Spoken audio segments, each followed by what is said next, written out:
Donc, je pense qu'on va pouvoir commencer. Je vois qu'il y a des gens qui se joignent encore, mais on va commencer tranquillement.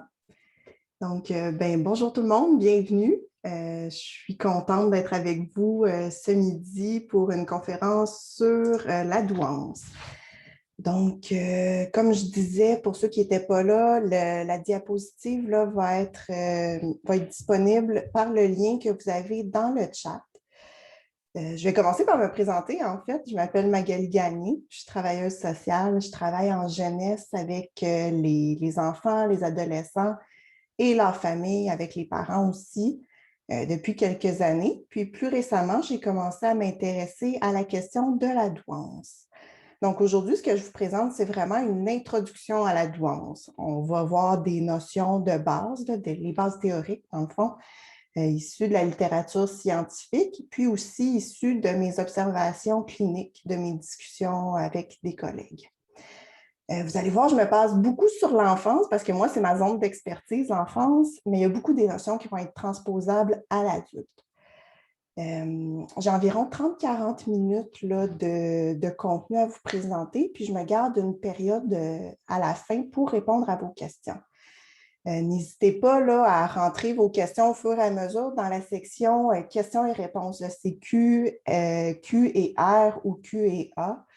Mettez-les là. Le chat, on va le garder vraiment si jamais vous avez des problèmes techniques, des questions plus pas en lien avec le contenu. Dans le fond, vous pouvez les mettre là.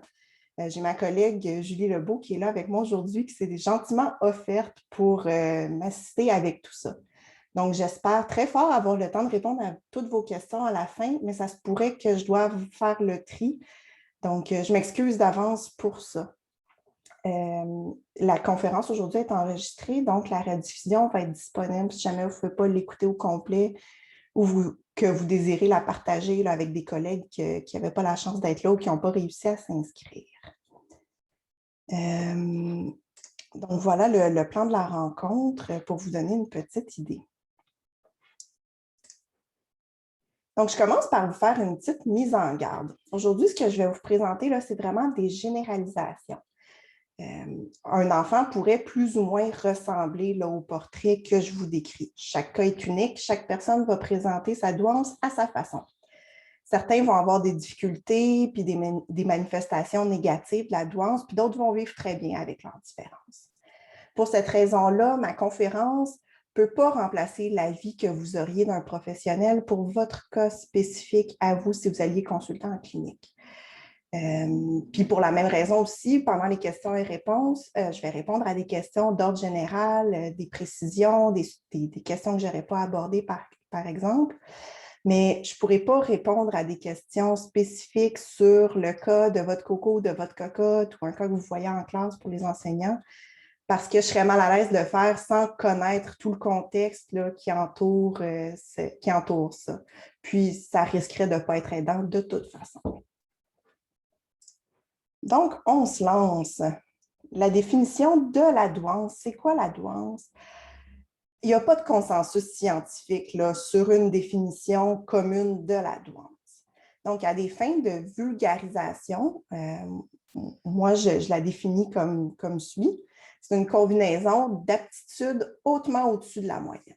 Quand on parle d'aptitudes intellectuelles, oui, mais on parle aussi d'aptitudes créatives, d'aptitudes sportives, artistiques, sociales ou encore dans un domaine en particulier. De plus en plus, la définition de la douance s'éloigne d'une simple mesure du quotient intellectuel.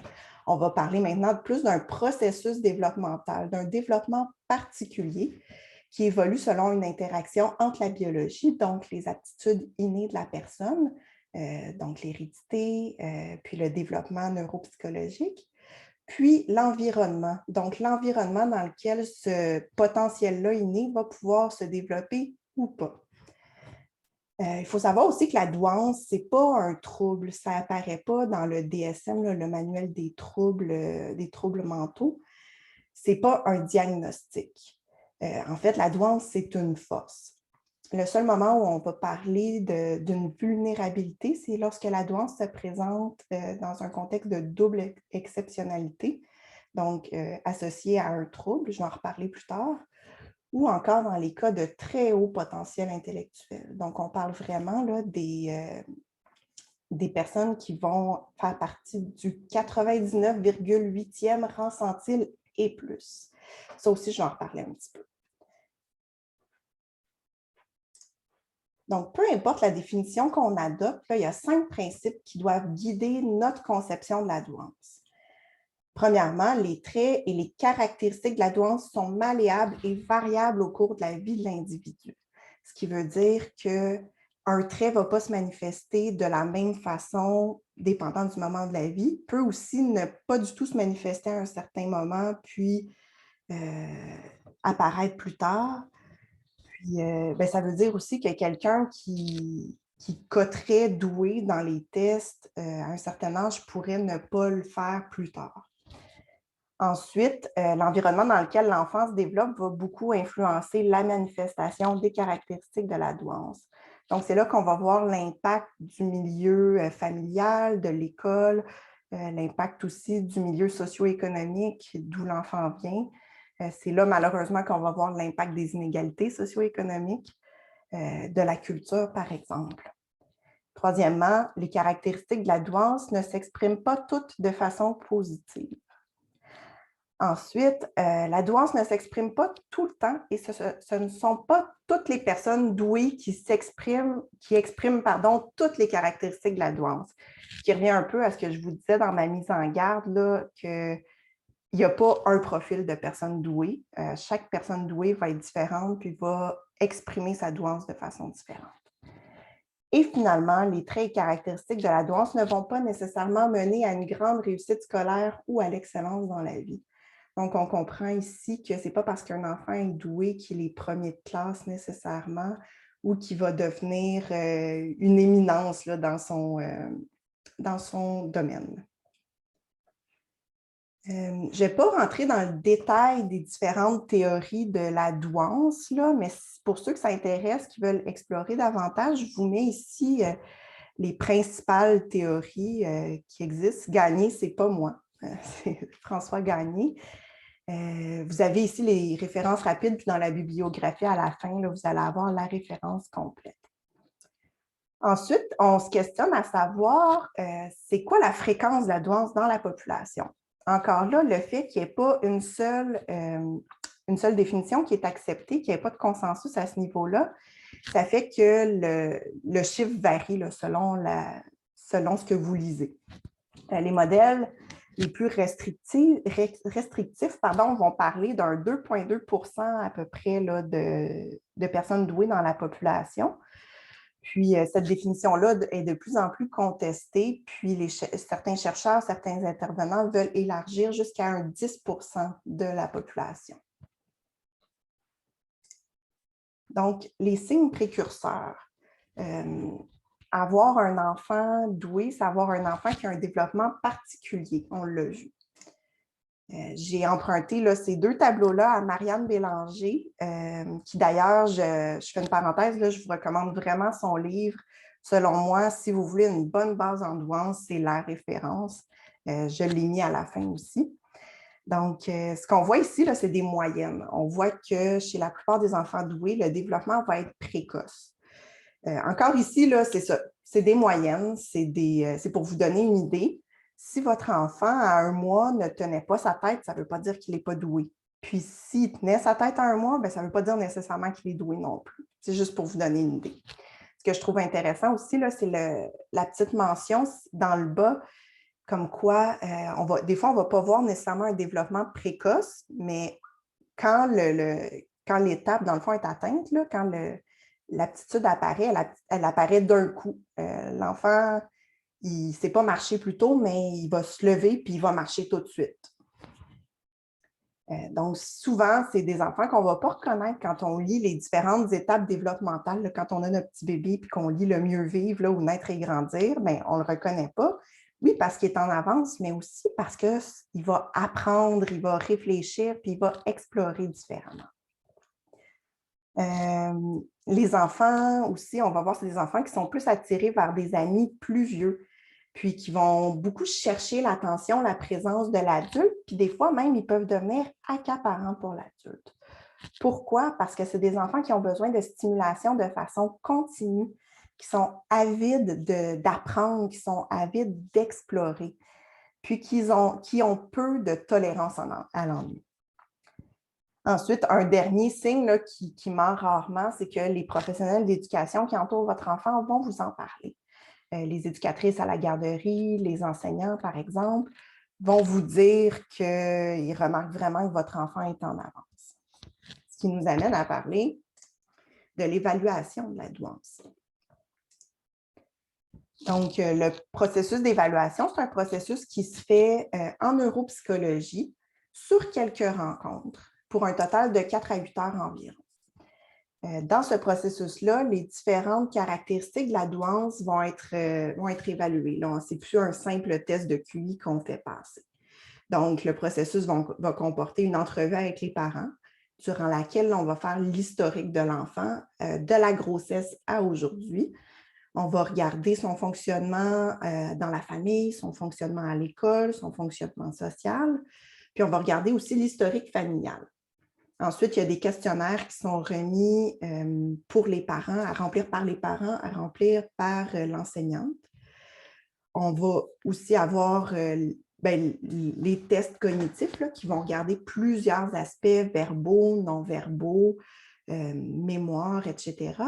Puis, finalement, il va y avoir l'observation de la neuropsychologue dans l'administration de ces tests-là, l'observation de l'interaction, des réactions de l'enfant, par exemple. Donc, le fait de faire une évaluation comme ça, qui se penche sur plusieurs facettes, ça permet vraiment de mettre en évidence les forces et les défis de la personne. Donc, si plus tard, on a à mettre en place un plan d'intervention, par exemple, pour pallier à certaines difficultés, bien, ça va permettre de cibler vraiment des stratégies qui sont adaptées aux besoins spécifiques de la personne. Pourquoi faire évaluer? Bon, je vous annonce mes couleurs. Moi, je ne suis pas pour le fait d'étiqueter à tout prix. Pour moi, le choix d'évaluer, ça relève vraiment du cas par cas, puis surtout du choix des parents. Je crois que c'est pertinent d'aller confirmer la présence d'une douance quand on a besoin de comprendre le profil de l'enfant pour expliquer certaines difficultés, par exemple. On pourrait aussi choisir d'aller vers une évaluation pour des raisons un peu plus pratico-pratiques, par exemple pour avoir une dérogation pour une entrée précoce à l'école ou pour avoir un saut de classe. Finalement, il y a certains adultes qui vont se tourner vers une évaluation pour mieux se comprendre, pour confirmer certaines choses, plus à des fins identitaires, en fait. Là. Par contre, si on a des difficultés qui sont liées pas tant au potentiel cognitif, mais plutôt à certaines des caractéristiques, d'après moi, ce n'est pas nécessaire absolument d'avoir une évaluation. Par exemple, là, si on réalisait qu'un enfant il est hypersensible, puis qu'il y a de la difficulté à gérer ses émotions, bien, on pourrait juste faire une intervention sur ça, lui apprendre, en fait, travailler sur l'autorégulation des émotions sans nécessairement aller vers une évaluation cognitive, même si on soupçonne une douance. Donc, mon conseil, si vous le voulez bien, c'est demander à quel besoin répond l'évaluation. Ensuite, une question qui m'est souvent posée, c'est, bon, ben dans le fond, j'ai eu une évaluation, mon enfant est identifié doué. Est-ce que je dois lui en parler? Encore là, j'aime bien qu'on se colle aux besoins de l'enfant. Je vous dirais que la plupart des gens vont avoir besoin de le savoir à un moment ou à un autre de leur vie, mais pour décider du moment puis du comment lui dire, ben on se colle à son besoin. Est-ce qu'en ce moment, mon enfant, je ne sais pas trop, mon enfant de 5 ans, il fonctionne parfaitement, ça va bien à l'école, il apprend, il n'y a pas de difficulté sociale. Est-ce que c'est nécessaire de lui dire maintenant? Je ne crois pas. Puis peut-être même que ça pourrait venir introduire dans son esprit la notion de différence, une notion qu'il n'y avait pas, puis que là, ben là, il va commencer à se questionner. Par contre, est-ce que mon enfant, il dit qu'il se sent différent? Est-ce qu'il nomme qu'il s'ennuie à l'école? Est-ce qu'il vit des difficultés sociales, des difficultés émotionnelles? Est-ce qu'il se demande pourquoi ses amis n'ont pas les mêmes intérêts que lui? Bien là, de lui expliquer qu'il a une douance, ça pourrait l'aider à comprendre puis peut-être à mieux accepter ses difficultés. Personnellement, moi, j'aime ça parler d'un cerveau qui fonctionne différemment.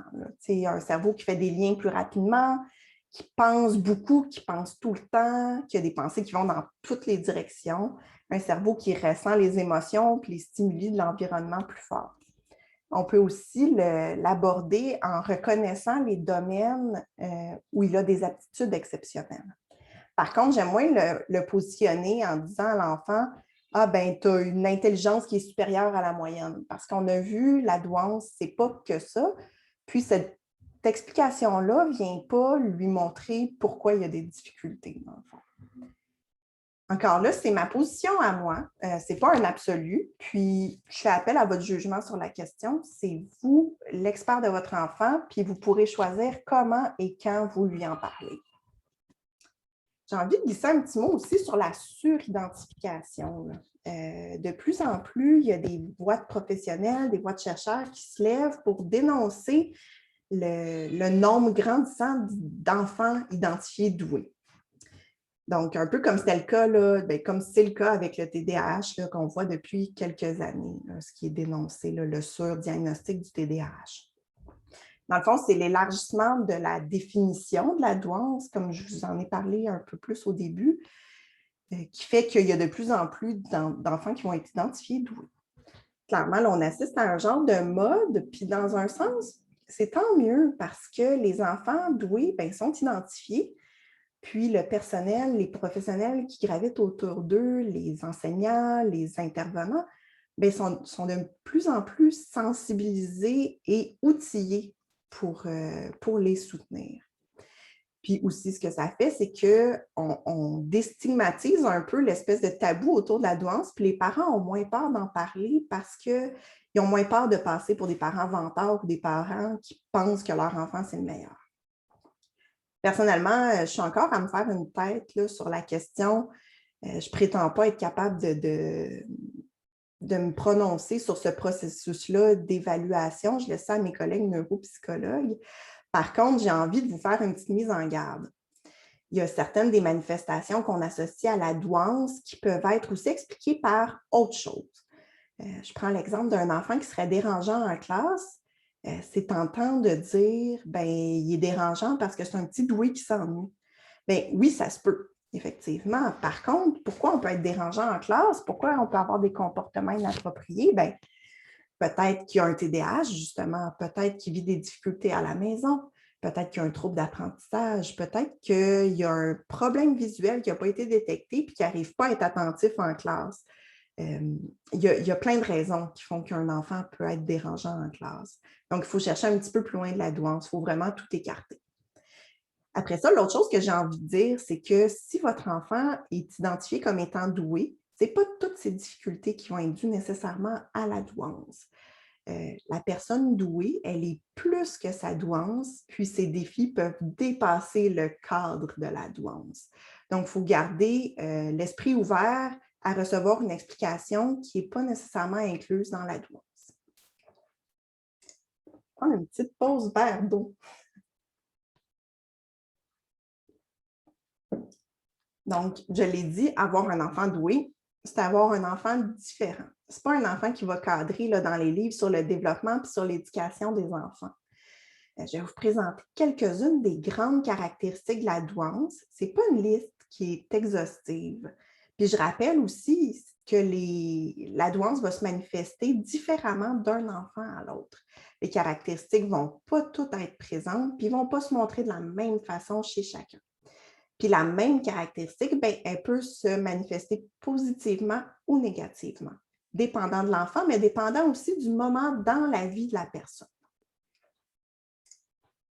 Donc, chez les personnes douées, on peut voir plusieurs décalages, surtout chez les enfants, en fait. Ces décalages-là vont s'atténuer avec le temps parce que, la personne prend de la maturité, l'enfant va prendre de la maturité, mais aussi parce qu'il va trouver un cercle social de personnes semblables, puis apprendre à vivre avec ses défis. Par contre, il y a certains adultes qui continuent à rapporter se sentir différents des autres. Tout à l'heure, je vous ai parlé des très hauts potentiels intellectuels.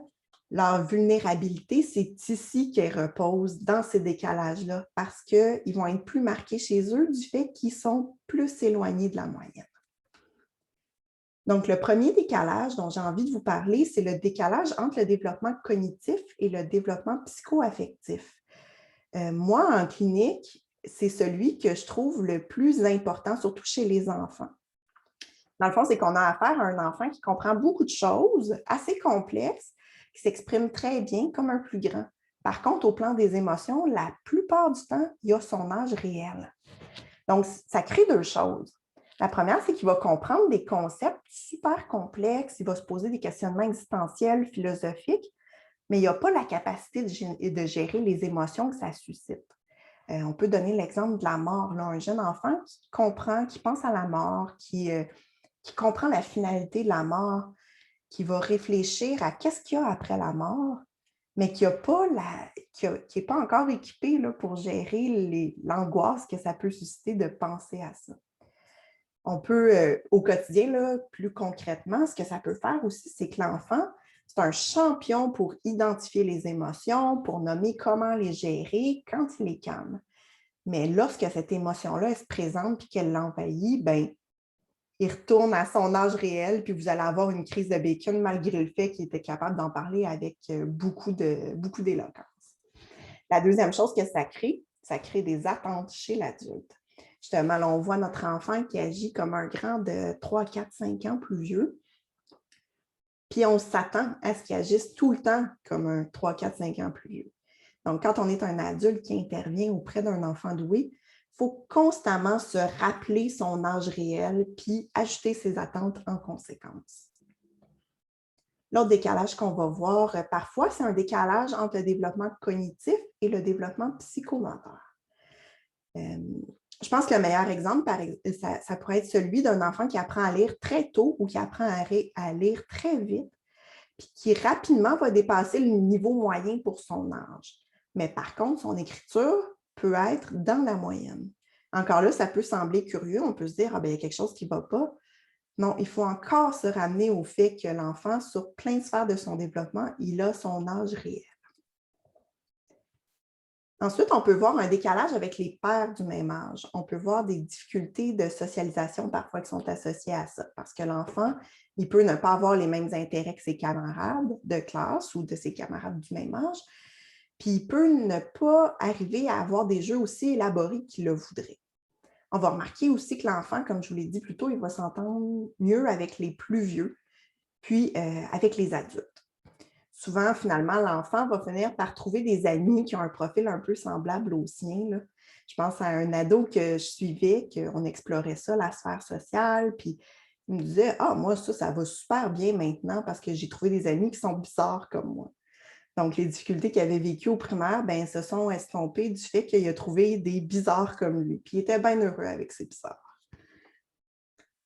Pas finalement, mais ensuite, on a le décalage avec le milieu scolaire. Notre système, là, il est basé sur un regroupement par groupe d'âge, puis c'est un programme qui est prévu pour la moyenne des enfants. Ça marche pour la majorité des enfants, puis le rythme est adéquat pour la plupart. Par contre, il y a beaucoup d'enfants doués qui rapportent s'ennuyer à l'école. Ça peut se manifester, oui, par des difficultés comportementales en classe, mais chez d'autres enfants, ils vont être super adéquats pendant qu'ils sont en classe parce qu'ils sont en suradaptation. Ils veulent beaucoup plaire, puis on le voit beaucoup chez les jeunes filles douées. Mais à la maison, ils vont manifester de la démotivation, ils peuvent vivre de l'anxiété, puis parfois, ils peuvent être explosifs. Mon conseil aux parents, discutez avec le personnel de l'école, établissez un bon lien, trouvez-vous une personne ressource. Défendez les besoins de votre enfant, mais soyez aussi réceptifs au point de vue des professionnels qui l'entourent à l'école. Pour les enseignants, les intervenants qui seraient avec nous aujourd'hui, mettez en place des stratégies qui répondent aux besoins de l'enfant, pas juste des stratégies qui visent à supprimer les comportements indésirables. C'est quelque chose qu'on voit un petit peu trop souvent, là, puis je comprends que c'est un enfant dérangeant, c'est dérangeant. Mais vous verrez, là, quand on se concentre sur le besoin, ça fait vraiment des miracles. Finalement, celui-là, je l'ai mis en dernier, mais pourtant, on sait que la famille, l'environnement familial, c'est le premier facteur de protection pour les enfants doués. Donc, le décalage, la synchronie avec l'environnement familial, c'est quand il y a justement un décalage entre les besoins de l'enfant et la capacité de la famille à y répondre. Dans la plupart des cas, ça va être un décalage qui est temporaire, le temps que la famille s'informe puis s'adapte aux besoins particuliers de leur enfant. Élever un enfant doué, c'est élever un enfant différent. Il faut adapter sa façon d'éduquer aux besoins particuliers de cet enfant-là. Pour certains parents, ça va se faire de façon un peu instinctive, naturelle. Pour d'autres, ça va être plus difficile. Dans les deux cas, c'est correct. N'ayez pas honte, allez chercher du soutien si vous en avez besoin. Vous pourriez aller consulter en travail social, en coaching familial ou en psychoéducation, par exemple. Ensuite, une autre caractéristique des personnes douées, c'est la façon de penser. Ce n'est pas une pensée qui est linéaire, c'est une pensée qui est arborescente. Donc, ce que ça veut dire, c'est que ça va partir dans toutes les directions, comme je l'ai mentionné, une création rapide de liens, un apprentissage qui est très, très, très rapide, une compréhension qui est rapide aussi. Là. Je compare ça à un feu d'artifice. Ça fait que le discours, parfois, il peut sembler incohérent. Parce que je vous donne un exemple. Je mets ça simpliste là, pour la compréhension, mais on est en classe, l'enseignante parle d'avion. Fait que là, le feu d'artifice part. Il y a une branche qui part, OK, avion, ciel, nuage, pluie. Puis en parallèle à ça, super rapidement, il y a une autre branche qui part, bien, avion, mécanique, boulon. Donc, l'enseignante pose une question sur les avions et l'enfant, super content, lève sa main et donne une réponse qui parle de pluie puis de boulon. Puis là, ben, voyons, qu'est-ce qui s'est passé? Ben, il s'est passé un feu d'artifice. C'est ça qui s'est passé. On le voit aussi en mathématiques. En mathématiques, là, si vous vous rappelez, à l'école, on apprend vraiment à détailler notre démarche d'une façon qui est linéaire, étape par étape. Mais chez beaucoup d'enfants doués, ils lisent le problème, le feu d'artifice part, ils arrivent à la réponse, sauf que quand on leur demande de retracer comment ils sont arrivés, ils ont du mal à le faire parce que ce n'était pas un processus qui était linéaire. Les étapes, il y en avait plein en parallèle. Donc, oui, on va leur apprendre quand même la méthode, mais on suggère de garder une ouverture à leur fonctionnement mental qui est particulier. On va voir aussi chez beaucoup de personnes douées des hypersensibilités sur deux plans. D'abord, de l'hypersensibilité émotionnelle. Donc, ça va se manifester par une grande empathie, par exemple, une plus grande irritabilité ou par des émotions intenses puis qui peuvent être envahissantes. Puis on se rappelle, ça ne veut pas dire que la personne est nécessairement mieux équipée pour gérer ces émotions-là. Pardon. Donc, on peut voir dans le fond un enfant qui est très, très affecté par une situation qui nous semble anodine ou encore un enfant qui fait une crise de bacon à un âge où ça devrait lui avoir passé. Il faut garder en tête qu'il ressent les choses de façon différente et essayer d'adopter une posture empathique. Au besoin, là, vous pourriez aller chercher du soutien encore ici pour être en mesure de l'accompagner adéquatement ou encore aller consulter pour l'enfant en psychologie pour qu'il apprenne à gérer mieux ses émotions. Après, on va voir des hypersensibilités au plan sensoriel. Donc, concrètement, là, la personne peut être plus réactive aux bruits forts, plus sensible aux odeurs, aux goûts, avoir des préférences ou des dégoûts pour certaines textures. Certains bruits qui nous semblent vraiment anodins peuvent être dérangeants puis agressants. Les enfants peuvent refuser certains vêtements ou toujours vouloir le même type de vêtements. Je suis sûre que plusieurs d'entre vous, dont les enfants refusent de porter des jeans et veulent juste être habillés en mou. On peut voir aussi des enfants qui sont très sélectifs sur le plan alimentaire. Quand ces sensibilités-là deviennent problématiques pour le fonctionnement de la personne, bien, on peut consulter en ergothérapie pour trouver des stratégies pour les compenser. Ensuite, on va voir un besoin de logique. La personne douée, elle a besoin de comprendre la logique derrière les choses.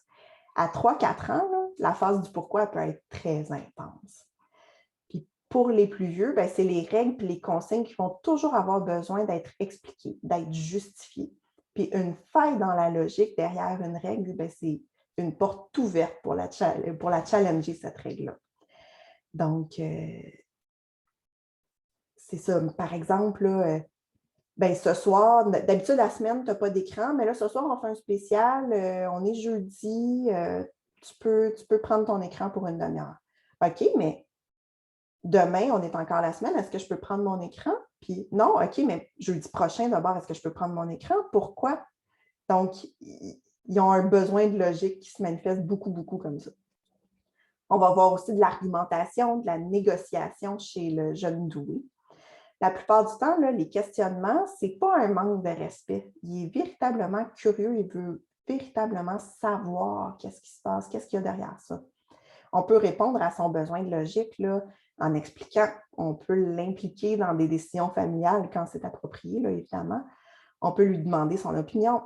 On peut proposer ou accepter des compromis, mais attention à l'argumentation sans fin. Vous savez, là, quand vous avez l'impression là, que ça ne finit plus, là, encore une fois, la gestion des émotions n'est pas au même niveau que le développement cognitif, là.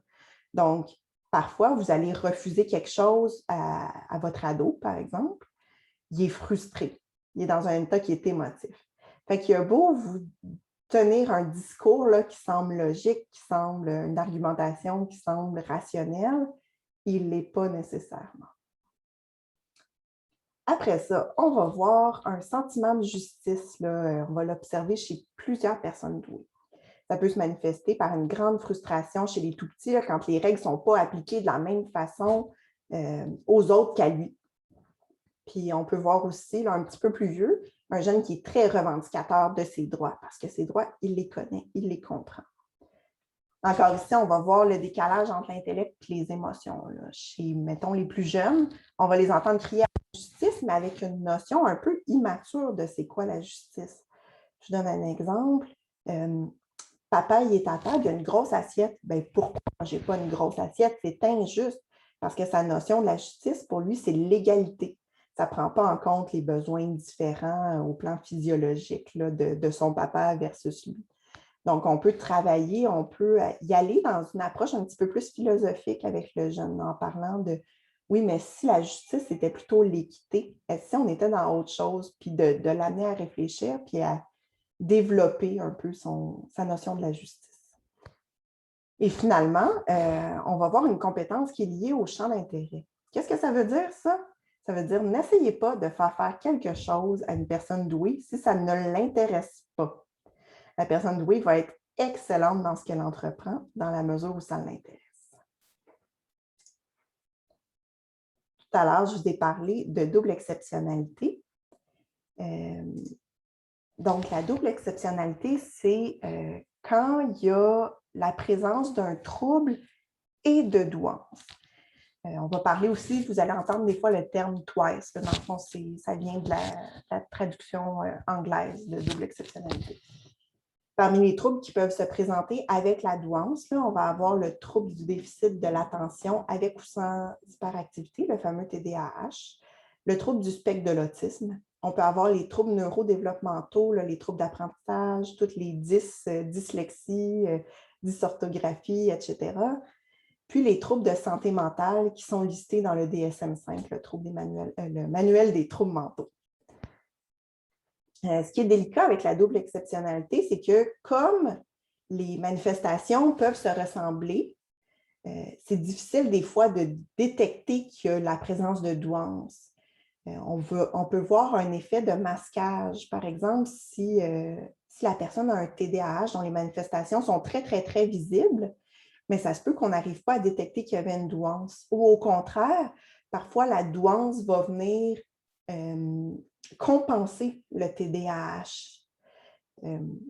Donc, quand il y a un soupçon de douance, quand vous avez des indices qu'il y aurait peut-être ça, mais que ce n'est pas évident, puis je vous conseille de toujours faire affaire avec des professionnels qui sont formés puis sensibilisés à la douance. Pour la double exceptionnalité, c'est qu'il faut répondre aux besoins liés avec les caractéristiques du diagnostic et de la douance. Par exemple, pour une double exceptionnalité avec un TDAH, on pourrait donner accès à un programme enrichi ou accéléré à l'école, mais aussi consulter en pédiatrie ou en ergothérapie pour le TDAH.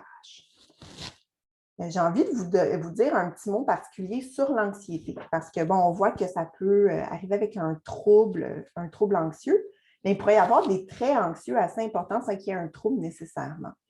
En fait, on va souvent avoir de l'anxiété chez les personnes douées. Il peut y avoir de l'anxiété de performance, du fait des fois que le jeune il a l'habitude de réussir facilement du premier coup.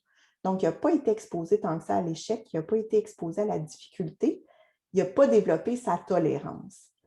Puis aussi, bien, il peut avoir des très hautes attentes face à lui-même parce qu'il réussit toujours bien.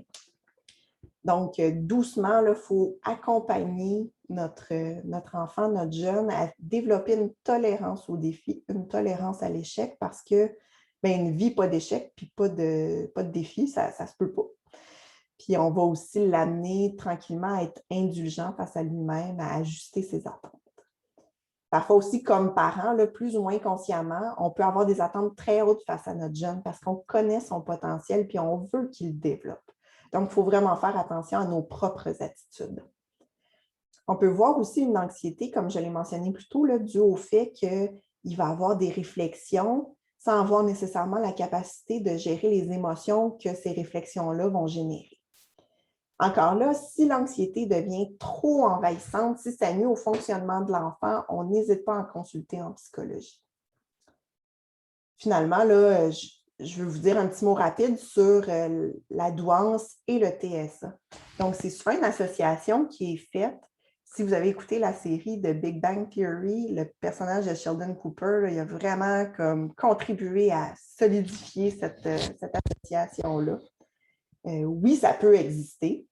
Par contre, une personne douée n'a pas nécessairement un TSA et les personnes qui ont un TSA ne sont pas nécessairement douées. Donc voilà, c'est le tour d'horizon que j'avais à vous présenter aujourd'hui. C'était très rapide, c'était pour vraiment vous donner une idée de ce que c'est la douance. Comme je vous l'ai dit, ça va se manifester vraiment différemment d'une personne à l'autre. Il y en a qui vont vivre très bien avec leur différence, qui vont briller dans le développement de leur talent. Puis il y en a d'autres qui vont avoir beaucoup de difficultés à trouver leur place. Je vous ai décrit les caractéristiques une par une, mais dans la réalité, toutes les caractéristiques se mélangent puis interagissent ensemble. Puis après ça, on va ajouter tous les facteurs qui n'ont pas de lien avec la douance, là, la personnalité de l'enfant, de la personne, les caractéristiques de la famille, de l'environnement scolaire, de l'environnement social, le contexte situationnel, séparation, pandémie, par exemple. Donc, c'est complexe de trouver la bonne intervention à faire. Il n'y a pas de recette magique, il n'y a pas le manuel d'instruction du petit doué, malheureusement. Mon conseil premier, c'est de vous coller vraiment aux besoins de votre enfant. Si vous restez à l'affût de ses besoins, que vous répondez à ces besoins-là, ça devrait bien aller. Puis si vous vous sentez dépassé, si vous avez de la misère à avoir du recul, par exemple, sur ces besoins-là, n'hésitez pas à aller chercher du soutien. Je vous ai mis là, dans le PowerPoint plusieurs ressources pour aller chercher du soutien. Je vous ai mis aussi quelques références si vous avez envie de pousser plus loin votre exploration de la douance.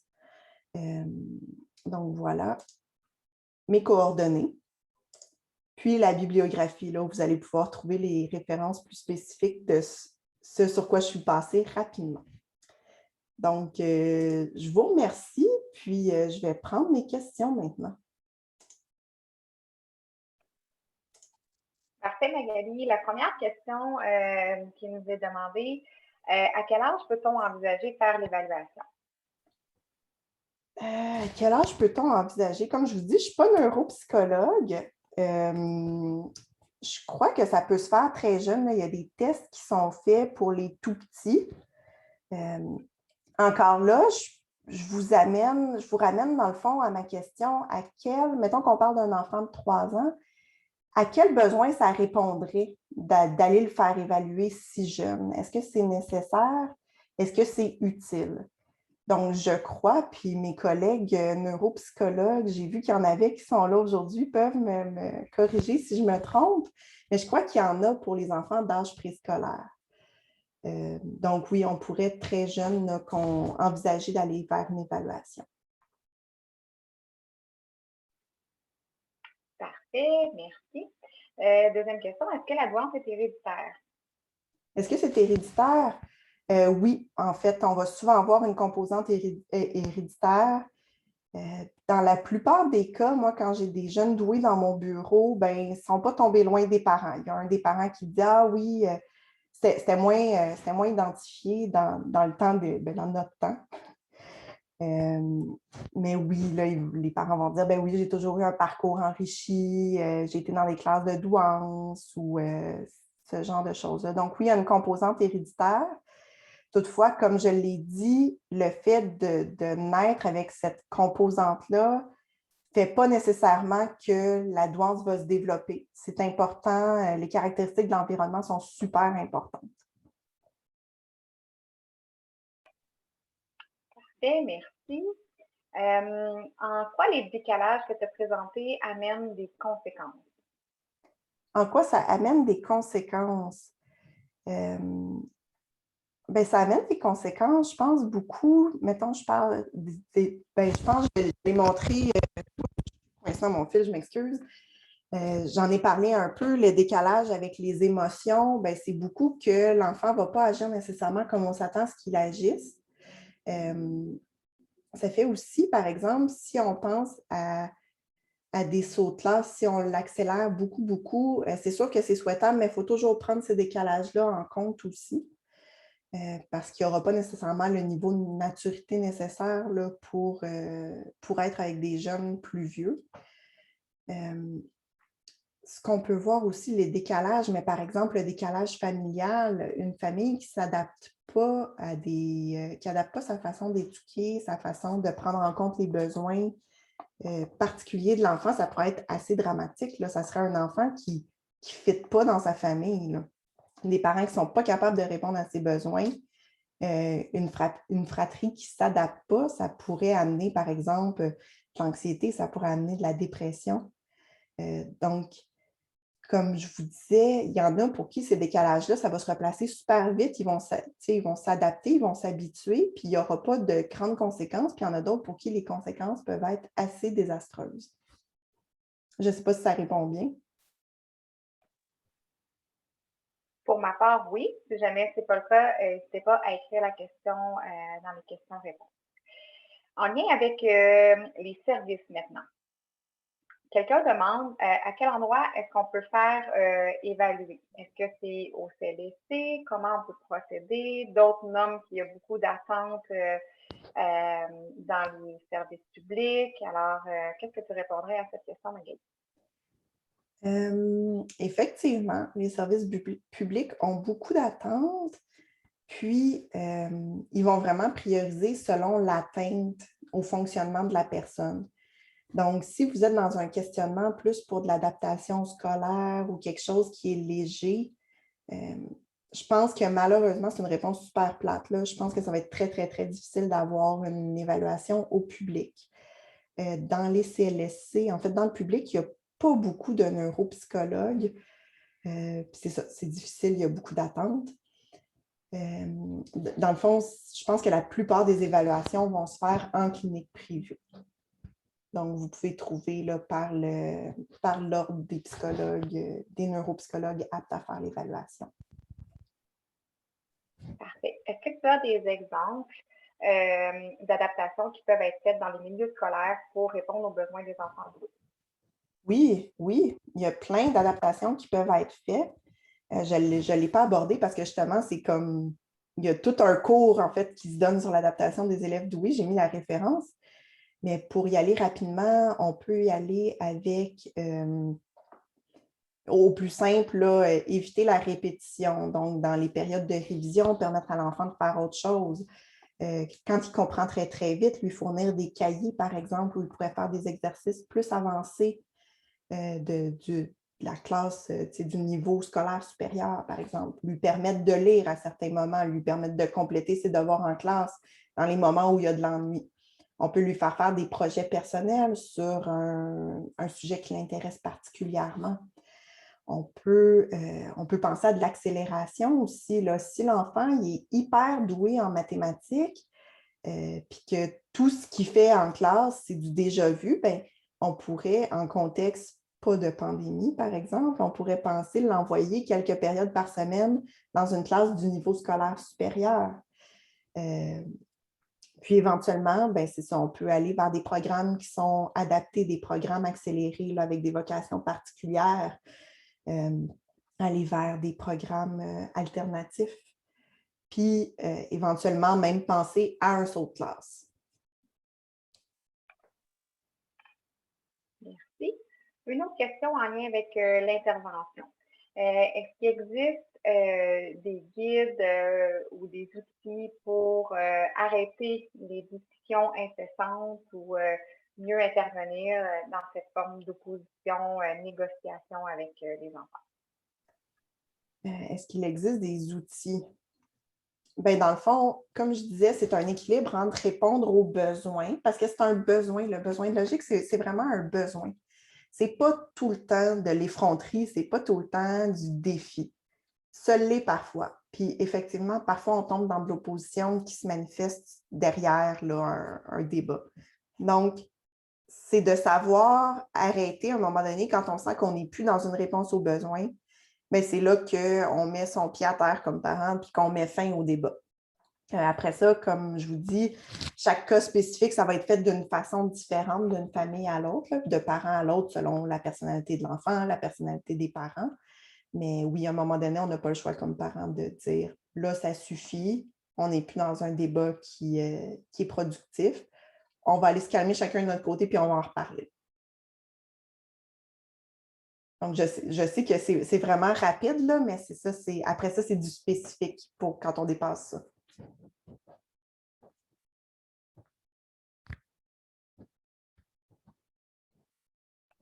Parfait, excusez-moi, j'avais ouvrir mon micro. Super. Ça me fait penser aussi, Magali, à la lecture. En fait, il existe différentes lectures sur l'opposition. Tout ça, est-ce que ça fait partie de tes guides à la fin de ta présentation? J'en ai pas mis sur l'opposition comme telle. Ça aurait pu être intéressant. Sont où? Ah, je ne partage plus mon écran. Mais oui, j'en ai pas mis sur l'opposition comme telle. Mais oui, il y a des lectures qui peuvent être faites effectivement. Mais non, je ne les ai pas incluses malheureusement. Parfait. Prochaine question. Tout comme tu as donné des exemples d'adaptation en lien avec le milieu scolaire, est-ce que tu as des exemples d'adaptation qui peuvent être faites pour répondre aux besoins, mais dans les contextes famille? Dans le contexte famille, une des adaptations, là j'ai l'impression de me répéter, mais une des adaptations, ce que les parents me rapportent qui fait une des plus grandes différences, c'est d'adapter ses attentes, un changement de posture, d'adapter ses attentes au niveau de l'âge réel de l'enfant pour tout ce qui est psycho-affectif, pour tout ce qui est émotif. Après ça, qu'est-ce qu'on fait? Bien, c'est sûr qu'on va le nourrir dans les zones où il y a des aptitudes particulières, dans ces zones d'intérêt. Donc, on n'essaie pas de le freiner là-dedans.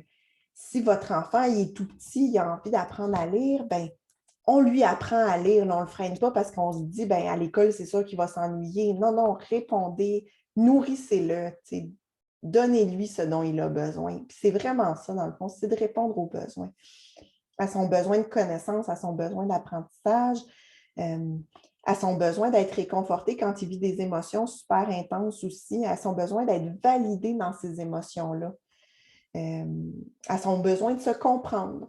Comme je disais, on pourrait lui expliquer pourquoi il ressent plus fort, pourquoi il a l'impression de ne pas fitter dans sa classe. On va être aussi le défenseur de ses droits comme parent. Ça fait partie des rôles qu'on va jouer. Qu'est-ce qu'on peut faire d'autre à la maison? C'est sûr qu'on va éviter tout ce qui est comparaison. Bien, ça, c'est en général, là, mais encore plus, on va éviter tout ce qui est comparaison dans la fratrie pour éviter qu'il soit mis de côté parce que soit il est perçu comme le meilleur ou soit qu'il est perçu comme différent. C'est ça qui me vient en tête vite, vite comme ça. Après ça, encore une fois, c'est du cas par cas. Parfait. Quels sont, selon toi, les avantages d'un programme alternatif? On nomme ici l'exemple de Montessori, mais quels seraient les avantages d'un programme alternatif pour les enfants bleus? Les avantages, c'est que la plupart des programmes alternatifs vont offrir la capacité d'apprendre à leur rythme. Puis, c'est ça, à leur rythme, puis des fois même à leur façon. Ils vont être des beaux projets aussi. Donc, ça peut être une bonne façon de se valoriser pour les enfants, puis de se réaliser aussi.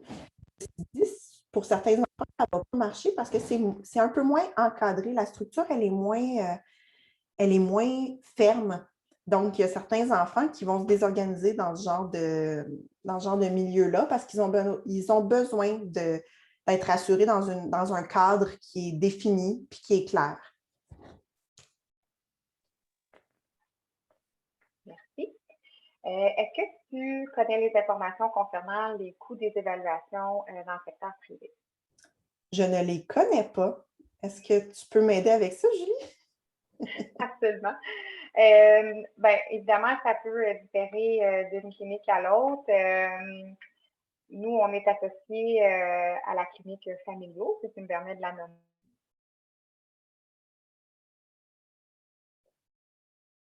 Entre 2 000 et 2 500 $ et parfois même 3 000, dépendamment de ce qui peut être évalué. Si on parle d'un profil cognitif complet, les troubles adaptatifs, les profils TSA. Donc, ce sont toutes des évaluations qui peuvent être modulées en fonction des besoins ou de la demande initiale. Merci beaucoup. Je vais juste retourner aux questions. Je crois que ça fait le tour. J'inviterai les gens peut-être à se manifester à nouveau s'il y a d'autres questions. Vous rappelez qu'on a mis dans le chat le lien Drive pour accéder à la présentation. Oui, puis je vais diffuser sur la page de l'événement sur Facebook, puis aussi sur ma page Facebook, l'enregistrement, le temps que je règle les détails techniques. Là, je devrais le partager. Je vais essayer cet après-midi, sinon demain. Ça va être disponible pour 1 mois, suivant la présentation. Ah, je vois qu'il y a une question qui vient d'arriver dans le chat. Exactement. Donc, quelqu'un parle en fait là, comment parfois entretenir la notion d'effort lorsqu'un enfant passe l'ensemble du primaire sans développer les efforts pour réussir. Donc, quand il y a de la facilité, mais qu'il arrive au secondaire ensuite, puis les efforts doivent être maintenus ou soutenus. Oui, c'est ça. C'est que cette notion-là d'effort, il faut essayer de la travailler dès qu'ils sont tout petits. Il faut leur donner des défis supplémentaires. Puis idéalement, ça serait fait à l'école. Des fois, ce n'est pas toujours possible. Des fois, on n'arrive pas à un niveau où l'enfant a des efforts à fournir. Donc, c'est vraiment comme parent de lui donner soit des tâches, soit des jeux qui vont demander un effort. Puis le but, ce n'est pas qu'il se décourage. Il ne faut pas que ce soit un défi qui est trop difficile pour l'enfant parce que ça ne sera pas aidant, il risque de se décourager, mais qui est suffisamment difficile pour qu'il ait à fournir un effort, pour qu'il ait à penser. Donc, dès tout petit, on essaie de l'exposer à ça, comme je le disais, pour développer une tolérance là, à l'effort, puis au défi.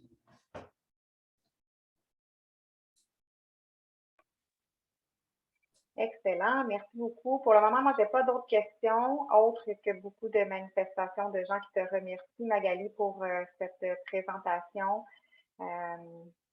Ça semble avoir répondu aux besoins des gens. C'était intéressant et révélateur. Bien, merci beaucoup. J'espère que vous en avez appris. Comme je vous disais, si vous avez envie de pousser plus loin, allez voir les références que je vous ai mises. Puis, je vous remercie pour votre attention et pour votre intérêt. Puis, je vous souhaite un bel après-midi à tous.